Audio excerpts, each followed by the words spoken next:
So just to get the injury housekeeping stuff out of the way first. So Jerome, I guess, left with an ankle. How is he? Where is Liam in his recovery? And I don't think I should even ask you about Byron because you sort of left it as not counting on him for this season. But if you want to add anything. 2.5. So Jerome, Liam, Byron, anyone else you can think of? No, I don't know. I'm not sure if I feel as inviting about information today, Barry. We'll see. You're just trying to do your job, so I'll help you. No news on the last, so we can stand pat on that one. What was the first one?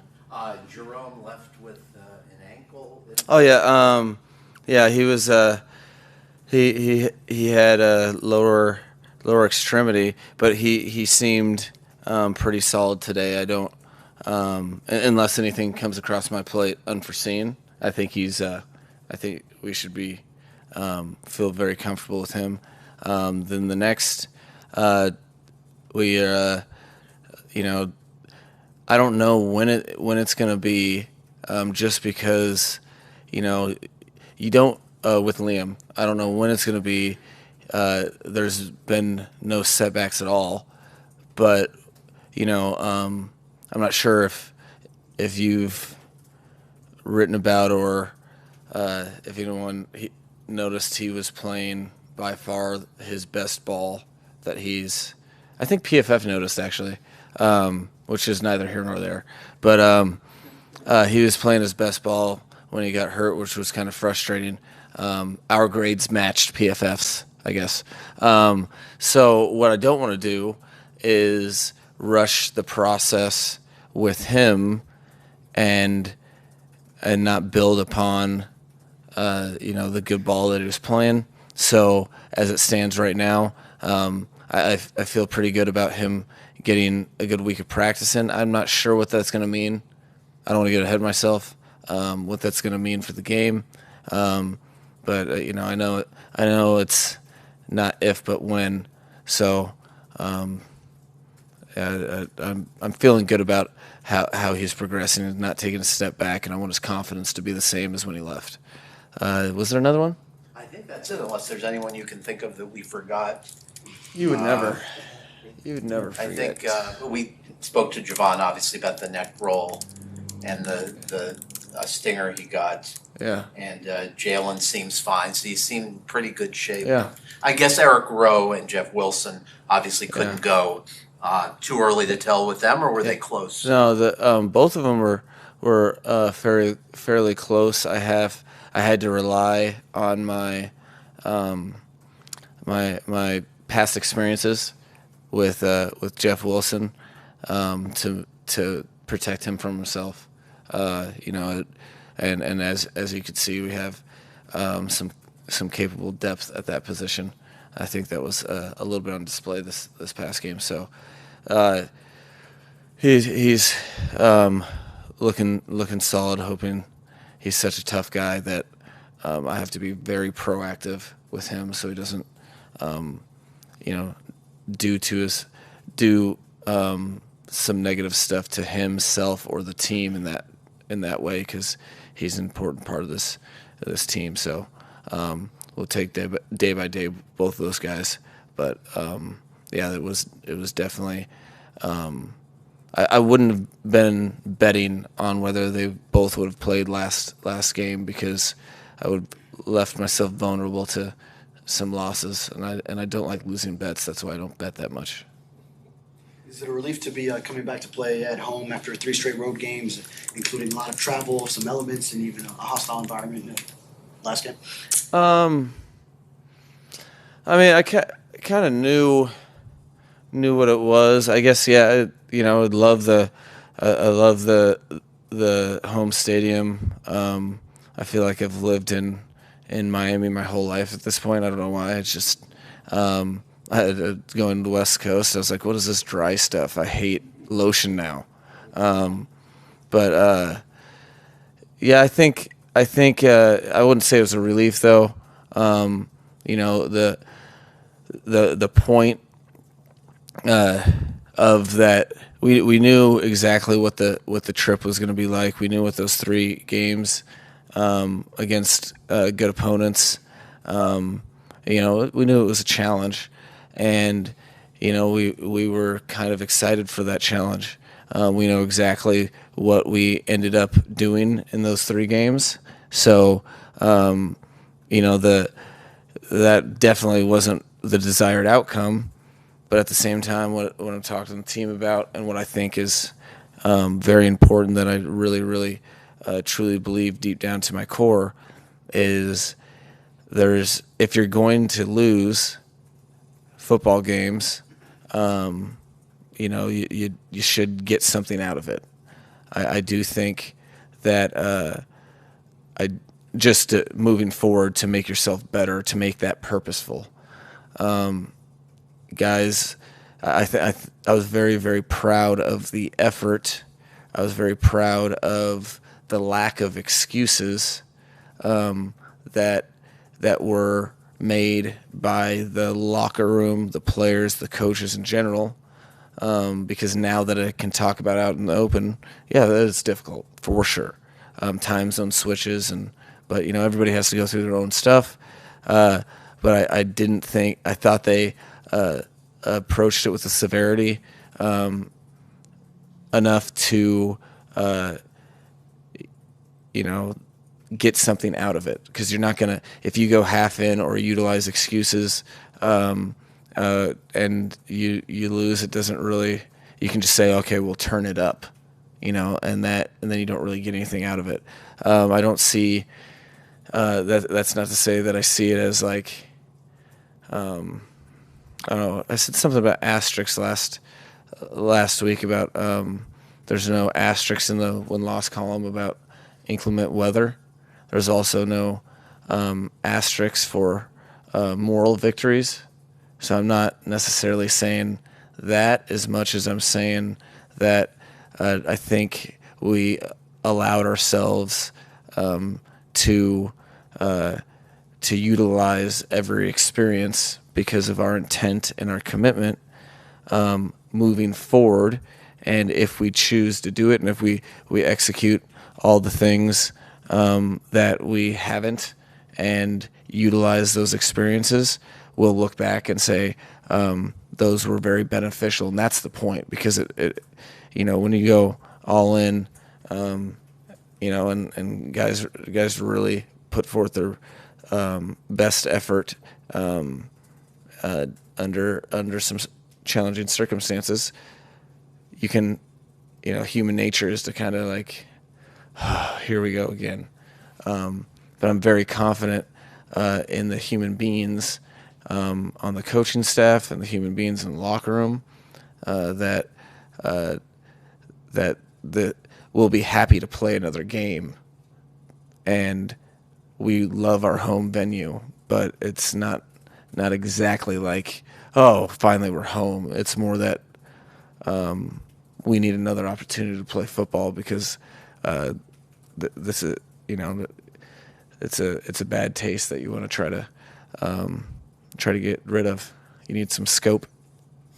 Mike, there's no asterisk for snowballs. However, of the numerous entities that could have done something, I know the public address announcer said it, but stadium security, police, referees, what could have and should have been done, and moving forward, or you're in New England, possibly playoffs, what do you think could be done? Ooh, if I would take the bait. I do not want to.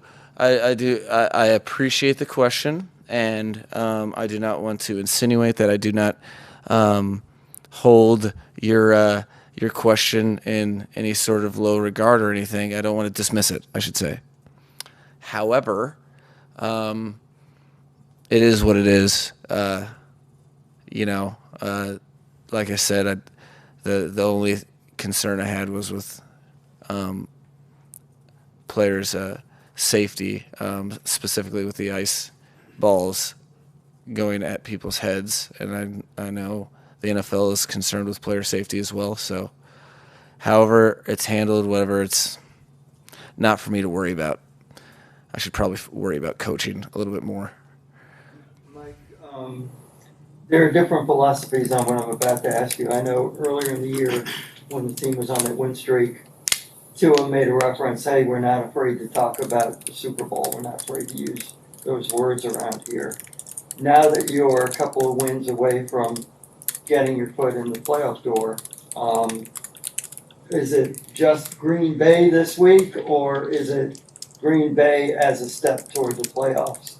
How do you want the players to look at this? No, I think the players have gotten reps at what I was concerned about that I really knew we need, which was football and playoff atmospheres. There's a lot of young guys that it's different when you have. I mean, that crowd in Buffalo was awesome. It was rocking. It felt legitimate, and that's the type of environment that you get when you build upon a season, and there's a lot on the line.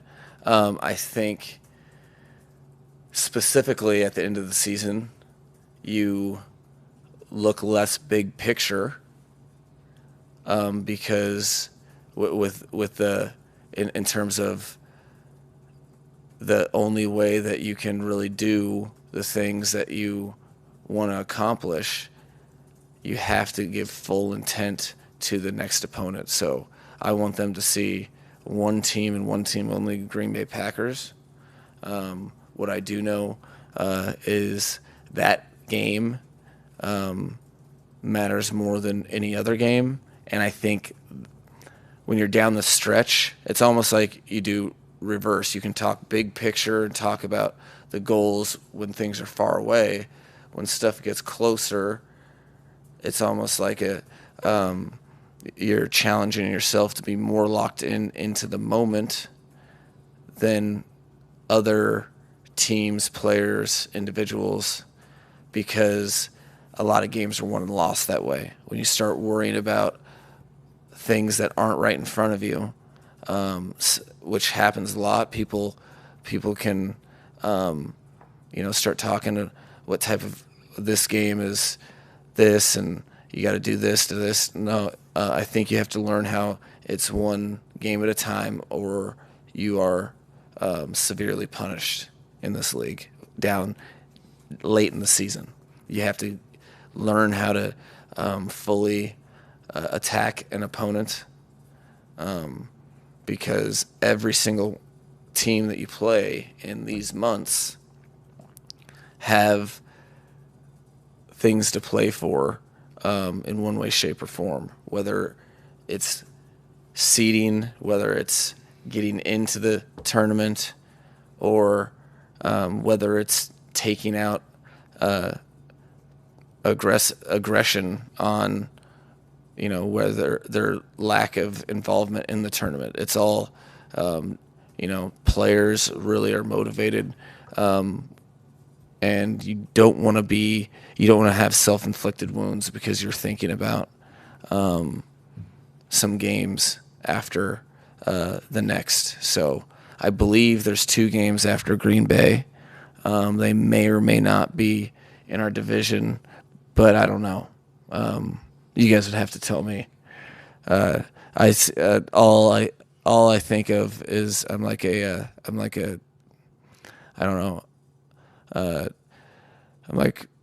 one of your guys' children. And this time of year, all I think about is Christmas. Except this Christmas, there's a football game. I wanted to ask you about your 2 rookie receivers. With Braylon, was there anything you had seen in the opportunities you are able to see him work on the practice squad that intrigued you enough to throw it to him Saturday? What was that made you want to do something that you would have done with River had he been in that slot? What skill set with Braylon? And also with Eric, I know we all get a lot of questions about him. You know? Who's asking? All of us. Has him playing Who's asking simply each been a other? result? Has it entirely been a result of obviously veterans who are reliable ahead of him, or has there been maybe more of a learning curve than you'd hoped for? So on those 2, Braylon. No, so with Braylon, he was fortunate. Well, it just so happened that the first time, I believe it was the Detroit game, where he was activated, it was so late in the week that an injury came up, and he had prepared exclusively at the position that was injured. So he was able to get some live bullet experience, and although he did have a point of attack fumble, I looked way deeper into the players' experiences than that, and what I did see was that a guy that the game wasn't too big for him. That and in this specific, so he kind of got a leg up there. I also think that I've really seen Eric progress during the course of the season tremendously. He, from a starting point perspective, it was interesting. He was probably as physically ready for the professional game as any young receiver we had on the roster, but it was probably the biggest jump in terms of schematically and how, hearing a huddle call and all that stuff. And you learn a lot about guys with how their teammates respond to them. And I've noticed a lot of people gravitate towards him, and he's been doing a good job as progressing. So it hasn't been anything negative in that regard, or we had to do X, Y, or Z. It was more that both of those guys have been really progressing. And then one guy got some game experience, and when he sees the opportunity, had a injury in the meantime, but felt comfortable with, that's a tough atmosphere. Talking about at Buffalo, to have your first varsity experience since playing with some of the guys in August. I guess that would have been against the Philadelphia Eagles in preseason, which feels like a millennia ago. So really they've done a good job, and they very, very happy with them and what they've done with their opportunities, because Eric has practiced very well in his opportunities as well. Kind of a two-parter for you. How do you assess Tua's performance now that you've had a chance to watch the tape? And if you did like it, how did you like his ability, or what does it say about him to kind of bounce back from a West Coast swing that maybe you didn't have the offensive production you guys are used to? How did you feel he bounced back from those two games? This game was really cool for me because I think I had complete faith in it, in where he was going to go. I think it took a couple games. He identified exactly what was kind of holding him back to a degree. And again, it wasn't by a long shot him that was a reason for losing, or that's a collective thing, and or offensive efficiency, that's a collective thing, and all the skill positions know where they played a part in it. But it's what, to me, that I see that is so unique about Tua. What he was able to do is identify something that he could control, and in this particular game, I saw him completely correct the things that I thought were really holding him back in the two previous. That's a very rare thing to do in sports, is to have control, really just the strength, the mental strength, and it takes to harbor all of the pressure, all of the really how people just will undress every single play, or really hold you incredibly responsible, or have a narrative flip in 2 games after playing however many. It's a lot, and I think not too many people are built for that.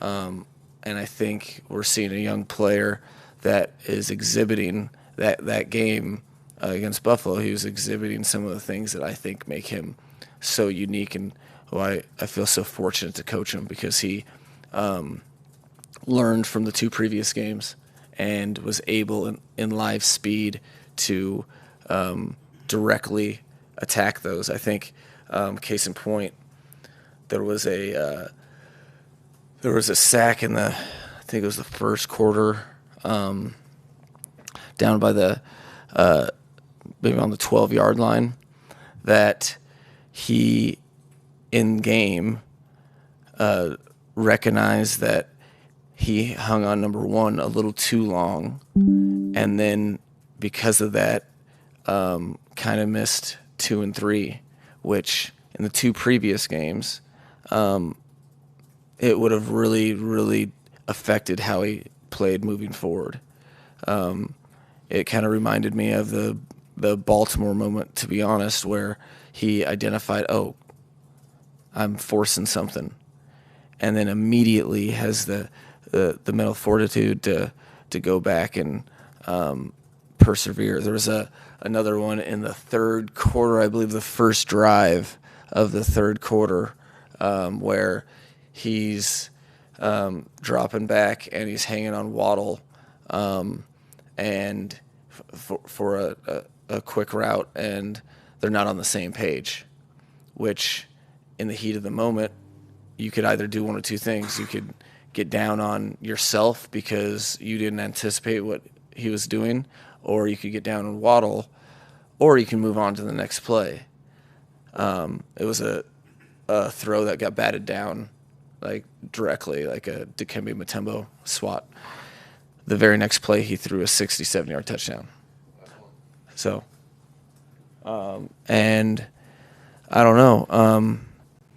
You can ask Christian what inspires me to, really go above and beyond for players. Maybe it's just seeing his cool sack dances.